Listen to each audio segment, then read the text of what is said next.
Partnership chapter में बेटा हमारा क्वेश्चन है, अतुल, विपुल एंड चारू पार्टनर्स है जिनकी प्रॉफिट शेयरिंग रेशियो बिल्कुल इक्वल है। विपुल की मिनिमम गारंटी है 2 लाख की पर एनम के हिसाब से, और विपुल सैलरी भी लेता है 10,000 रुपये हर महीना।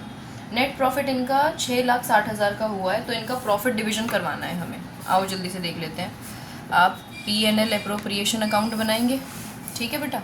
अब P&L अप्रोप्रिएशन अकाउंट में सबसे पहले आप यहाँ लिख दो P&L अकाउंट से जो इन्होंने 6,60,000 रुपये कमाए। अब इसमें से सबसे पहले हम सैलरी निकाल के दे देते हैं B के कैपिटल अकाउंट में, और यहाँ पर हम B को सैलरी कितनी देंगे, 10,000 रुपये हर महीने का मतलब है 1,20,000, ठीक है।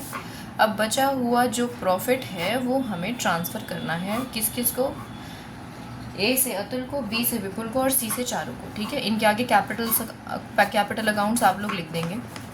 अब यहाँ पर 6,60,000 में से 1,20,000 अगर आप माइनस कर दोगे तो 5,40,000 यहाँ बच जाएगा, ओके।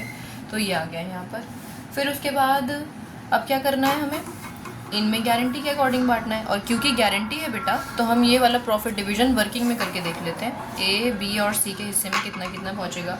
प्रॉफिट शेयरिंग रेशियो बिल्कुल इक्वल है, यानी अगर मैं इसके 3 हिस्से करके डायरेक्टली यहाँ लिख दूँ तो आप इस बात को समझ जाओगे कि 1,80,000, 1,80,000 और 1,80,000 तीनों को मिल जाएगा अपने अपने अधिकार का। लेकिन गारंटी तो B की थी, देखो इसकी गारंटी है, और इसकी गारंटी के अकॉर्डिंग इसके पास 2 लाख रुपए होने चाहिए, यानी इसके पैसों में 20,000 की कमी पड़ रही है।